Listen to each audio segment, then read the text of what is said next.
Di sebuah kota kecil yang tak jauh dari daerah Jampang, hiduplah seorang pria kaya raya bernama Rudy. Ia dikenal sebagai pengusaha sukses yang memiliki banyak usaha mulai dari perkebunan hingga properti. Rumahnya besar megah, berdiri di atas tanah luas dengan taman yang selalu terawat. Orang-orang mengenalnya sebagai sosok dermawan yang sering membantu warga sekitar tanpa pamrih.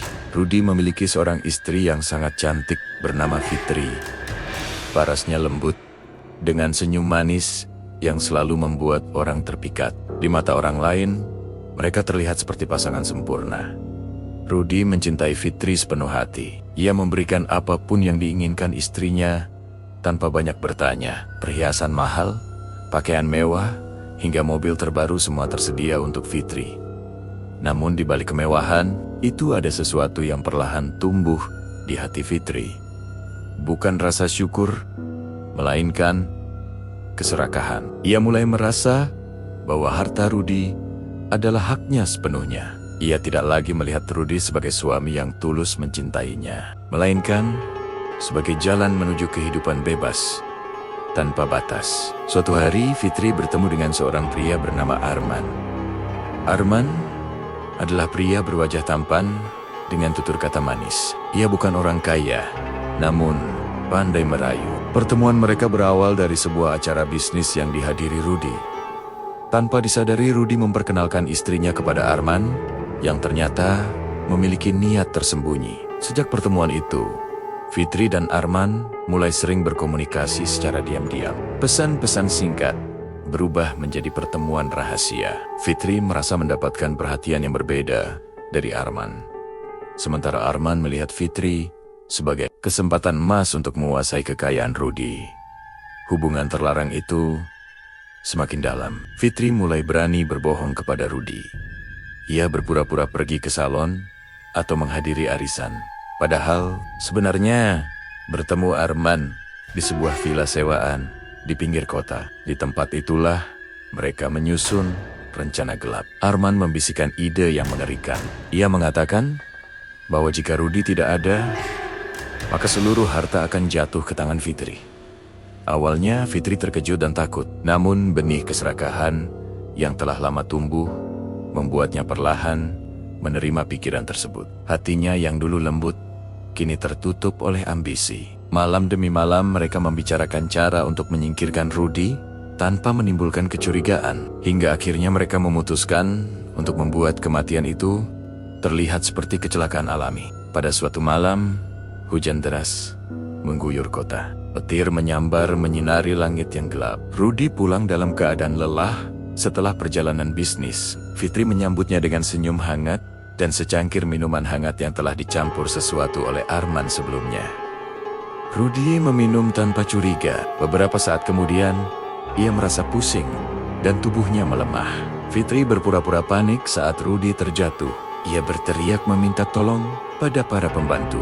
Namun, semuanya sudah terlambat. Rudy dinyatakan meninggal dunia karena serangan jantung mendadak.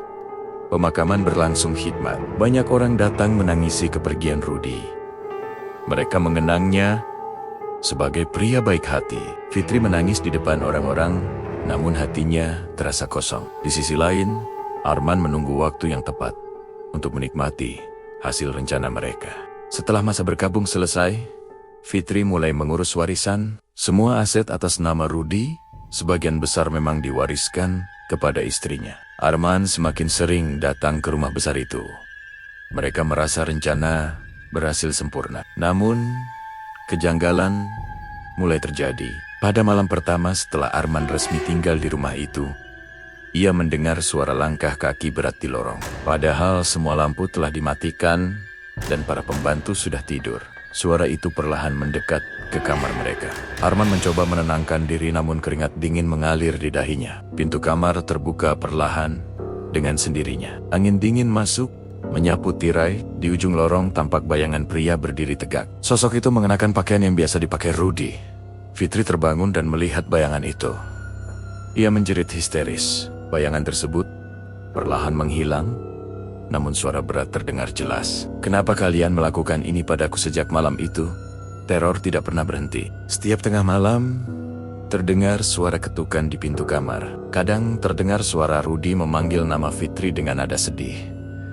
Lampu sering berkedip sendiri. Kaca jendela bergetar tanpa angin.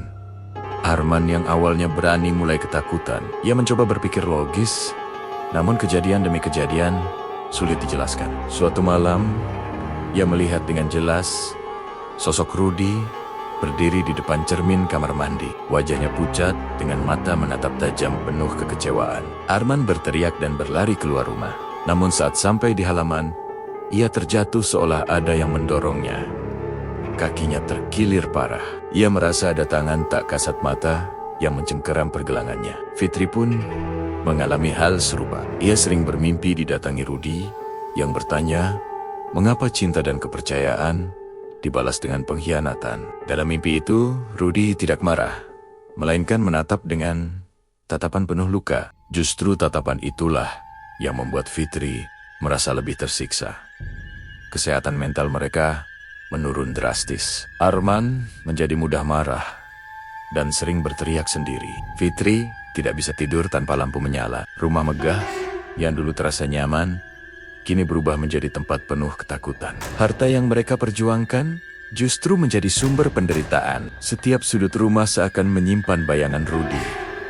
Lukisan wajahnya yang masih tergantung di ruang tamu terasa seperti mengawasi setiap gerak mereka. Suatu malam teror mencapai puncaknya. Hujan turun deras seperti malam kematian Rudi.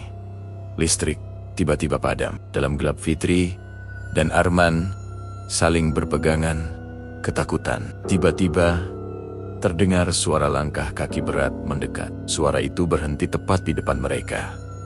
Kilatan petir menyinari ruangan sesaat. Dalam cahaya singkat itu mereka melihat sosok Rudi berdiri dengan wajah pucat dan dada menghitam. Matanya kosong, namun menyimpan kesedihan mendalam. Kalian mengambil hidupku demi harta yang tidak akan membawa kebahagiaan. Suara itu menggema tanpa jelas dari mana asalnya. Arman jatuh tersungkur memohon ampun. Fitri menangis histeris, meminta maaf. Namun sosok itu perlahan mendekat, hingga hawa dingin menusuk tulang. Setelah malam itu, Arman tidak lagi berani tinggal di rumah tersebut. Ia pergi meninggalkan Fitri dalam ketakutan. Namun teror tetap mengikuti mereka kemanapun pergi. Arman mengalami kecelakaan misterius yang membuatnya lumpuh. Ia hidup dalam penyesalan mendalam, tanpa ada satupun harta yang bisa dinikmatinya. Fitri menjual sebagian besar aset untuk biaya pengobatan Arman. Namun, kondisi Arman tak kunjung membaik. Setiap hari, Fitri dihantui rasa bersalah. Ia sering melihat bayangan Rudi di sudut ruangan, bahkan saat berada di luar rumah. Akhirnya, Fitri memilih hidup menyendiri. Rumah megah itu kosong, tak terurus. Harta yang dulu diinginkan kini terasa tak berarti. Setiap malam ia menangis, memohon ampun atas dosa yang telah dilakukan.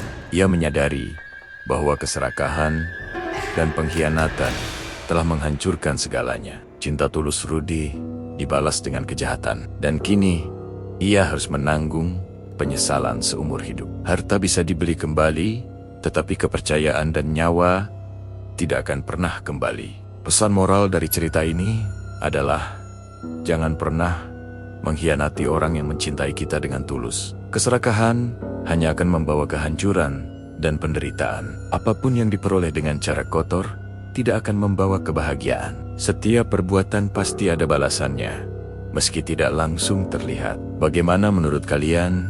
Apakah Fitri dan Arman pantas menerima teror tersebut? Atau masih layak diberi kesempatan kedua? Jika kalian berada di posisi Fitri, apakah kalian akan tergoda oleh harta dan rayuan, atau tetap setia pada pasangan? Jangan lupa dukung terus karya cerita horor seperti ini dengan cara subscribe ke channel kreator Jampang agar tidak ketinggalan kisah-kisah menyeramkan dan penuh pelajaran lainnya. Terima kasih sudah membaca dan sampai jumpa di cerita berikutnya.